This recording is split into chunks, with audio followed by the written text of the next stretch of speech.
इस video tutorial में हम लोग ग्रिड के बारे में जानेंगे। ग्रिड आखिर होता क्या है और ये कैसे वर्क करता है। तो आप वर्क स्पेस पे देख रहे होंगे, ये जो है वर्क स्पेस हॉरिजॉन्टल और वर्टिकल लाइंस में डिवाइडेड है, जो एक ग्राफ पेपर की तरह नजर आ रहा होगा। एक्चुअली जब आप यूज कर रहे होंगे ऑटोकैड तो कभी कभी ये ग्राफ पेपर नजर आता है और कभी कभी नहीं दिखाई देता है। तो जब कभी भी आपके साथ ऐसा हो कि ग्राफ पेपर ना दिख रहा हो, तो आप इस आइकन पर क्लिक करके इसे एक्टिवेट या डीएक्टिवेट कर सकते हैं। जैसे कि मैंने एक बार क्लिक कर दिया तो ये ग्राफ पेपर चला गया, और फिर मैंने दोबारा इस आइकन पर एक बार क्लिक किया तो ये ग्राफ पेपर वापस आ गया। एक्चुअली ये ग्राफ पेपर जो है ग्रिड कहलाता है, और इसको कैसे यूज कर सकते हैं हम अपने ऑटोकैड की ड्राइंग को बनाने के लिए, ताकि आसानी से हमारी ऑटोकैड की ड्राइंग बने।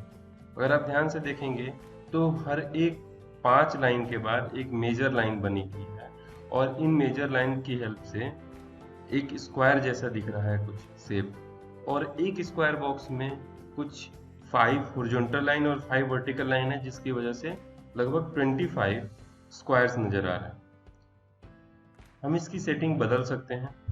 इसकी सेटिंग को बदलने के लिए आपको स्टेटस बार में इस आइकन पर एक बार क्लिक करना है और स्नैप सेटिंग को ओपन करना है। जैसे ही आप स्नैप सेटिंग ओपन करेंगे, आप ग्रिड स्पेसिंग वाले इस बॉक्स को देखिए। यहाँ लिखा हुआ है मेजर लाइन एवरी। इसका मतलब है कि जो मेजर लाइन है वो कितने लाइन के बाद दिखाई दे। तो बाय डिफॉल्ट जो वैल्यू होती है वो 5 होती है।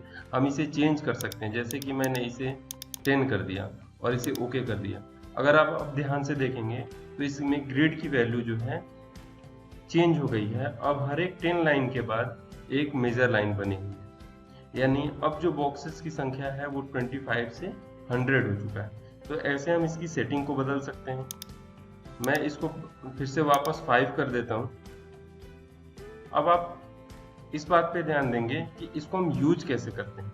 तो सबसे पहले इस आइकन को आप ध्यान से देखिए, इसे स्नैप मोड बोला जाता है। अगर आप स्नैप मोड ऑन रखते हैं और जैसे ही मैंने लाइन कमांड दिया, तो अगर आप ध्यान से देखेंगे तो ये कर्सर जो है सिर्फ इस कॉर्नर के पॉइंट के अबाउट चल रहा है, यानी ये कर्सर का मूवमेंट जो है रिस्ट्रिक्ट कर दिया गया है इसके कॉर्नर के अबाउट। अब ये कैसे डिसाइड करेंगे कि कौन कितने पॉइंट बाद ये कर्सर मूव करेगा, तो इसके लिए भी सेटिंग है। दोबारा हम इस वाले स्नैप मोड की सेटिंग में आ जाते हैं, और यहाँ आप देखेंगे स्नैप स्पेसिंग। स्नैप स्पेसिंग का मतलब है कि कर्सर कितनी दूरी बाद दोबारा मूव करेगा। तो बाय डिफॉल्ट जो वैल्यू दी है वो 0.5 दिया हुआ है, और यहाँ देखें ग्रिड स्पेसिंग में जो 2 लाइन के बीच की स्पेसिंग है वो भी 0.5 है। इसीलिए कर्सर एक लाइन के बाद दूसरी लाइन पे जा रहा है। अगर मैं इसकी वैल्यू को बदल करके 1 कर दूं और ओके कर दूं, तो अब आप ध्यान से देखिए, ये कर्सर जो है ये 2 बार में दूसरे कॉर्नर पे पहुंच रहा है, एक बार में नहीं जा रहा है। इसका ये मतलब है कि हमने स्पेसिंग इसकी बदल दी है।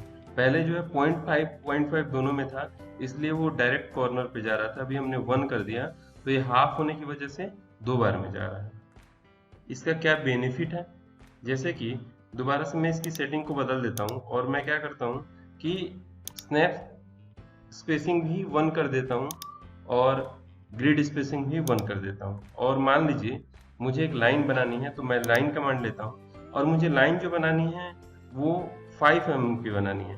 तो मैं बस एक बार इस पॉइंट पे क्लिक करूंगा, और मुझे पता है क्योंकि एक जो लाइन है उसके बीच की जो डिस्टेंस है वो 1 है, तो मुझे बस 2 मेजर लाइन के बीच में क्लिक करना है और वो अपने आप 5 mm का लाइन बना देगा। तो इससे आसानी होती है हमें मेजरमेंट वगैरह लेने के लिए, और आसानी से हम स्केचेस बना सकते हैं इसकी हेल्प से। तो ये था ग्रिड, जिसके बारे में आपने जाना।